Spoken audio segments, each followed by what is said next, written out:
Hello మా video నీకు నచ్చిందా వెంటనే లైక్ చేసి ఈ అంశంపై మీ అభిప్రాయాలను కామెంట్లలో పంచుకోండి. సరికొత్త సినిమా వార్తల కోసం ఆంధ్రవిలాస్ మూవీ న్యూస్ ఛానల్ ను సబ్స్క్రైబ్ చేసి బెల్ ఐకాన్ నటసింహం బాలకృష్ణ నటించిన చెన్నకేశవరెడ్డి సినిమా బ్లాక్బస్టర్గా నిలవాల్సిన కొన్ని కారణాల వల్ల ఆ స్థాయి విజయం సాధించలేకపోయింది.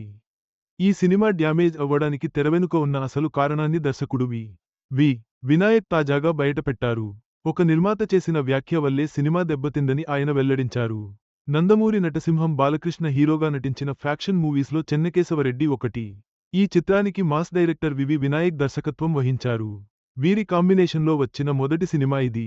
వినాయక్ అప్పుడే ఎన్టీఆర్తో ఆది చేసి బ్లాక్బస్టర్ కొట్టాడు. దీంతో మరో ఆలోచన లేకుండా వినాయక్కి ఓకే చెప్పారు బాలయ్య. ఈ మూవీలో టబు, శ్రియా శరణ్ హీరోయిన్లుగా నటించారు.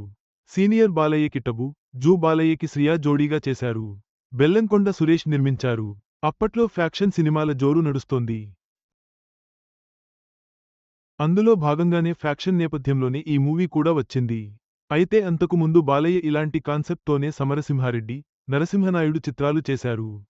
అవి బ్లాక్బస్టర్స్గా నిలిచాయి. కానీ ఆ స్థాయిలో చెన్నకేశవరెడ్డి ఆడలేదు. 2002లో విడుదలైన ఈ మూవీ ఓపెనింగ్స్ బాగానే రాబట్టినా ఆ తర్వాత పడిపోయింది. బిలో యావరేజ్కే పరిమితమయ్యింది. అయితే ఈ మూవీ పెద్ద రేంజ్ హిట్ కావాల్సి ఉందట. కానీ కొన్ని మిస్టేక్స్ వల్ల డిజపాయింట్ చేసిందన్నారు దర్శకుడు వినాయక్. సినిమాని అనుకున్న డేట్కి రిలీజ్ చేయాలని ఓ పాట లేకుండానే విడుదల చేశారు. ఆ తర్వాత షూట్ చేసి జోడించారు. అదే తెలుపు పాట. అయినా ఏమాత్రం సినిమాకి హెల్ప్ కాలేదు. ఈ మూవీపై ప్రారంభంలో చాలా అంచనాలున్నాయి. బాలయ్య వరుస ఫ్యాక్షన్ మూవీస్ హిట్ కావడంతో దీనిపై అంచనాలు పెరిగాయి. దీంతో భారీ బిజినెస్ కూడా జరిగింది. అప్పట్లో ఈ రేంజ్ బిజినెస్ మరే మూవీకి జరగలేదు.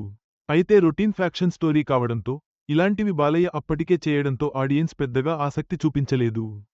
ఈ నేపథ్యంలో ఈ మూవీకి గురించి దర్శకుడు వినాయక్ మాట్లాడుతూ ఆసక్తికర విషయాలను పంచుకున్నారు. సినిమా విడుదలైన తర్వాత నిర్మాత బెల్లంకొండ సురేష్ ఒక స్టేట్మెంట్ ఇచ్చారు. ఆ స్టేట్మెంట్ కారణంగానే సినిమా డల్ అయిందని తెలిపారు. ఆయన అన్న ఒక్క మాట సినిమాపై చాలా ప్రభావం చూపించిందని, హిట్ కావాల్సిన మూవీ ఫ్లాప్ అయిందన్నారు. అయితే ఆ మాట ఏంటనేది వినాయక్ రివీల్ చేయలేదు. కానీ దానివల్లే సినిమా డౌన్ అయిందని, లేదంటే ఇంకా బాగా ఆడేదని, మంచి వసూళ్లని రాబట్టేదని తెలిపారు. ఓ రకంగా బ్లాక్బస్టర్ రేంజ్ అని చెప్పారు వినాయక్. రాజేష్ మన్నెకి ఇచ్చిన ఇంటర్వ్యూలో ఆయన ఈ విషయాలను పంచుకున్నారు. ఆ సందర్భంగా నిర్మాత బెల్లంకొండ సురేష్, సినిమాల జయాపజయాలు దైవాధీనం, మేం సినిమా కోసం చాలా కష్టపడ్డామని ఆయన అన్నట్టు తెలిసింది. మరి ఇవే వ్యాఖ్యలు సినిమాపై ప్రభావం చూపాయా అనేది క్లారిటీ లేదు. ఏదేమైనా చెన్నకేశవరెడ్డి మూవీ వ్యక్తిగతంగా తనకు ఇష్టమైన మూవీ అని దర్శకుడు వినాయక్ తెలిపారు. ఈ మూవీ ఫలితం తర్వాత బాలయ్య దర్శకుడికి ధైర్యాన్నిచ్చారట. బాధపడవద్దని, అన్నీ మన చేతుల్లో ఉండవని, మనం 100% కష్టపడ్డామా లేదా అనేది చూసుకోవాలని బాలయ్య తెలిపినట్టు వెల్లడించారు. ప్రస్తుతం వినాయక్ సినిమాలకు దూరంగా ఉంటున్నారు. చివరగా వినాయక్ హిందీలో ఛత్రపతి మూవీని రూపొందించారు. ఇది డిజాస్టర్ అయింది. ఇందులో బెల్లంకొండ సాయి శ్రీనివాస్ హీరో కావడం విశేషం. ఇక ప్రస్తుతం బాలయ్య అఖండ 2 చిత్రంతో బిజీగా ఉన్నారు. బోయపాటి శ్రీను దర్శకత్వంలో ఈ చిత్రం రూపొందుతుంది. బాలయ్య ద్విపాత్రాభినయం చేస్తున్న ఈ మూవీ నుంచి ఇటీవల గ్లింప్స్ విడుదలైన విషయానికి తెలిసిందే. బాలయ్య యాక్షన్తో రెచ్చిపోయి ఆకట్టుకున్నారు.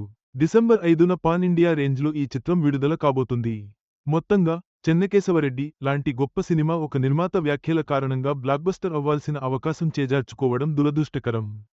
దర్శకుడు వినాయక్ ఈ నిజం చెప్పడం ద్వారా ఆనాటి పరిస్థితులపై మరింత చర్చకు దారితీస్తుంది.